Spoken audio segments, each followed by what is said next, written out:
ಈಗ ನಿಮ್ಮ ಮಗು ಏನ್ ಮಾಡುತ್ತೆ ಅಂತ ಹೇಳ್ಬೋದಾ ಅಂತ. ಆಕ್ಚುಲಿ ಯಾರು ನಂಬೋದೇ ಇಲ್ಲ ನಿಮ್ಗೆ ಮದುವೆ ಆಗಿ ಮಗು ಇದೆ ಅಂತ ಹೇಳಿದ್ರೆ. ಎಲ್ಲೂ ಅಷ್ಟು ಇದು ಮಾಡಿಲ್ಲ ನಾನು. ನಮ್ಮ ಕ್ಯಾಮ್ರಾಮನ್ ಫುಲ್ ಸರ್ಪ್ರೈಸ್ ಆಗ್ತಿದ್ದಾರೆ. ಮೆನ್ಷನ್ ಮಾಡ್ಬೇಕಾ? ನಾನು ಹೇಳಿದ್ದೀನಿ ಅವನಿಗೆ ಮದುವೆ ಆಗಿದೆ ಅಂತ ಅಂದಮೇಲೆ ಆಯ್ತು. ನಾನು ಅವನಿಗೆ ಹೇಳಿದ್ದೀನಿ ನಿನ್ನ ಬಗ್ಗೆ ರಿವೀಲ್ ಮಾಡೋದೇ ನಾನು ಒಂದು ಟೈಮ್ ಬಂದಮೇಲೆ ಅಂತೇಳಿ. ಯಾಕೆ ಆ ಥರ? ನನಗೆ ಅದೊಂದು ಆಸೆ ಇದೆ. He is very cute person ನನ್ನ ಲೈಫಲ್ಲಿ. ಅವನು ಹೇಳ್ತಿರ್ತಾನೆ ನೀನು ತೋರಿಸಲ್ಲ. ಅವ್ನು ಪಬ್ಲಿಕ್ ಹೋದರೆ ಅವ್ನು ಬೇಕಂತಾನೆ ಅವನು ಮನೇಲಿದ್ದರೆ ನನ್ನನ್ನು ಬೇಬಿ ಅಂತ ಕರೆಯೋದು. ಅವ್ನು ಪಬ್ಲಿಕಲ್ಲಿದ್ದರೆ ಎಷ್ಟು ಮುದ್ದಾಗ ಎಲ್ಲರಿಗೂ ಗೊತ್ತಾಗಲಿ ಅಂತಾನೆ ಅಮ್ಮ ಅಂತಾನೆ ಜೋರಾಗಿ ಕರೀತಾನೆ. ಅಯ್ಯೋ ಪಾಪ. ರೀಸೆಂಟಾಗಿ ಕ್ರಿಕೆಟ್ ಮ್ಯಾಚ್ಗೆ ಹೋಗಿದ್ವಿ. ಅವನು ಸ್ವಲ್ಪ ಹಿಂದೆ ಕೂತಿದ್ದ.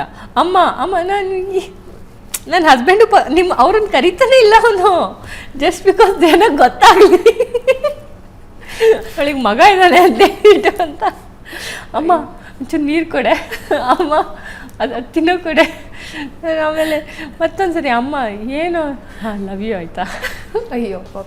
ಏನು ಓದ್ತಿರೋದು ಅವನು?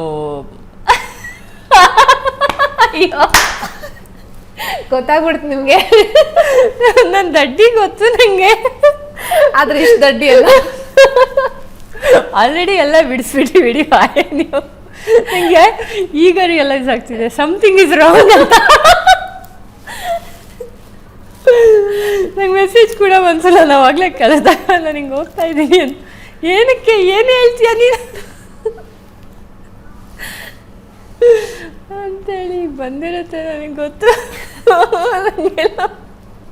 ಅಂದ್ರೆ ನಿಮ್ಗೆ ಎಷ್ಟು ಚಿಕ್ಕ ವಯಸ್ಸಿನ ಮಗು ಇದೆ ಅಂತ ಗೊತ್ತಾದ್ರೆ ನೀವು ಸೀರಿಯಲ್ ಅಲ್ಲಿ ಅಷ್ಟು ದೊಡ್ಡ ಮಗನ್ ತಾಯಿ ಪಾತ್ರ ಮಾಡ್ತಿದ್ದೀರಾ ಅಂತ ಗೊತ್ತಾಗುತ್ತೆ. ಹಾಗೇನಿಲ್ಲ, ಆಗಿದೆ, ಟೈಮ್ ಆಗಿದೆ, ನಾನು ಅಷ್ಟೇ ಹೇಳ್ತೀನಿ. ಓಕೆ ಅಂತೆ. ನನ್ನ ಪ್ರಕಾರ ಒಂದು 14-15 ವರ್ಷದ ಮಗ. ಅಷ್ಟೆಲ್ಲ ದೊಡ್ಡವನಲ್ಲ, ರೀಸೆಂಟಾಗಿ ಆಗ್ಬಿಡ್ತಾನೆ. ರೀಸೆಂಟಾಗಿ ಆಗ್ಬಿಡ್ತಾನೆ ಆಲ್ಮೋಸ್ಟ್. ಜನರಿಗೆ ನಾನು ಅದೇ ವೆಯ್ಟ್ ಮಾಡ್ತಾ ಇದ್ದೀನಿ ಅವನಿಗೆ, ಅದು ಅಷ್ಟಾಗಲಿ ನೀನು ಅಂತ. ಜನರಿಗೆ ಗೊತ್ತಾಗತ್ತೆ ಹಾಗಾದ್ರೆ, ಈ ಲೆಕ್ಕ ಸಿಕ್ಕಿರುತ್ತೆ. Please cut.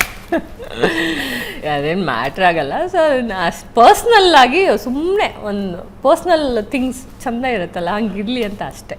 ಓಕೆ.